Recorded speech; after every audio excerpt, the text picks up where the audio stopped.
मित्रांनो, इतिहासातील 5वा पाठ आहे प्राचीन भारतातील धार्मिक प्रवाह.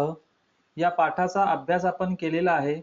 या पाठावर आधारित असलेला स्वाध्याय आपण या व्हिडिओच्या माध्यमातून पाहणार आहोत. प्रश्न पहिला, रिकाम्या जागी योग्य शब्द लिहा. जैन धर्मात टिंबटिंब या तत्वाला महत्त्व दिलेले आहे. उत्तर, जैन धर्मात अहिंसा या तत्वाला महत्त्व दिलेले आहे. सर्व प्राणीमात्रांविषयीची टिंबटिंब हे गौतम बुद्धांच्या व्यक्तिमत्वाचे असाधारण वैशिष्ट्य होते. सर्व प्राणीमात्रांविषयीची करुणा हे गौतम बुद्धांच्या व्यक्तिमत्वाचे असाधारण वैशिष्ट्य होते. प्रश्न 2, थोडक्यात उत्तरे द्या. वर्धमान महावीरांनी कोणती शिकवण दिली? उत्तर, वर्धमान महावीरांनी लोकांना पुढील शिकवण दिली. मनुष्याचे मोठेपण त्याच्या वर्णावर नव्हे तर उत्तम चारित्र्यावर अवलंबून असते. सर्व प्राणीमात्रांवर प्रेम करा. इतरांबद्दल दया व करुणा असू द्या.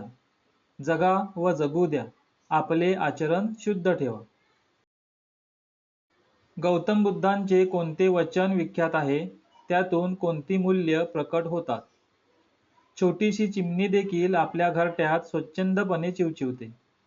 हे गौतम बुद्धांचे वचन विख्यात आहे. या वचनातून स्वातंत्र्य व समता ही बुद्धांना महत्त्वाची वाटणारी मूल्ये प्रकट होतात. ज्यू धर्माच्या शिकवणीत कोणत्या गुणांवर भर दिलेला आहे? उत्तर, ज्यू धर्माच्या शिकवणीत न्याय, सत्य, शांती, प्रेम, करुणा, विनम्रता या मूल्यांना महत्त्व दिले आहे. तसेच दान करणे, चांगले बोलणे व स्वाभिमान या गुणांवरही भर दिलेला आहे. ख्रिश्चन धर्मामध्ये काय सांगितले आहे? उत्तर, देव एकच असून तो शक्तिमान आहे व सर्वांचा प्रेमळ पिता आहे. येशू ख्रिस्त हे देवाचे पुत्र असून मानवजातीच्या उद्धारासाठी ते पृथ्वीवर आलेले होते. आपण सारे एकमेकांचे बंधू भगिनी असून आपण सर्वांवर अगदी शत्रूवर देखील प्रेम केले पाहिजे. चुकलेल्यांना आपण क्षमा केली पाहिजे. या बाबी ख्रिश्चन धर्मामध्ये सांगितलेल्या आहेत. इस्लाम धर्माची शिकवण काय सांगते? इस्लाम धर्माची शिकवण, अल्लाह एकच असून मुहम्मद पैगंबर हे त्यांचे प्रेषित आहेत. अल्लाह सर्व काळी व सर्वत्र आहे. तो सर्वशक्तिमान आणि परम दयाळू आहे. अल्लाहची उपासना करणे हाच माणसाच्या जीवनाचा मुख्य हेतू आहे. पारशी विचारसरणीचा गाभा कोणता आहे? उत्तर, पारशी धर्मामध्ये अग्नी आणि पाणी या दोन तत्वांना अत्यंत महत्त्व आहे.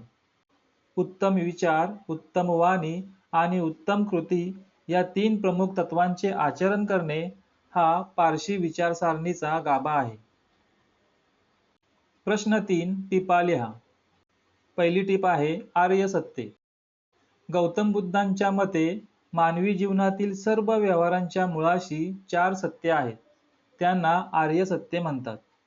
ती पुढील प्रमाणे: दुःख, मानवी जीवनात दुःख असते. दुःख कारण, दुःखाला काहीतरी कारण असते.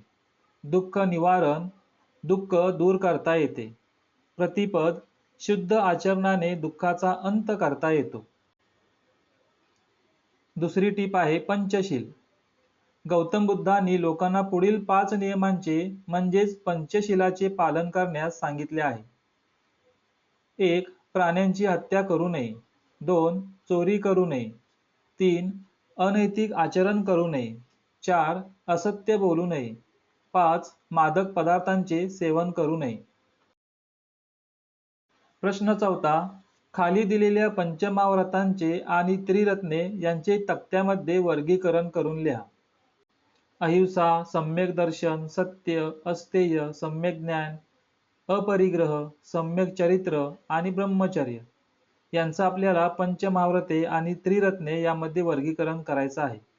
या तक्त्यामध्ये पंचमहाव्रते आणि त्रिरत्ने याप्रमाणे वर्गीकरण केलेले आहे. ते आपण पाहूया. पंचमहाव्रते आहेत अहिंसा, सत्य, अस्तेय, अपरिग्रह आणि ब्रह्मचर्य. त्रिरत्ने आहेत सम्यक दर्शन, सम्यक ज्ञान आणि सम्यक चरित्र. प्रश्न 5 कारणे लिहा.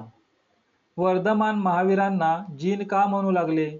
उत्तर, केवळ म्हणजेच विशुद्ध ज्ञान प्राप्त करणाऱ्यावर आनंद किंवा पीडा यांचा कोणताही परिणाम होत नसतो.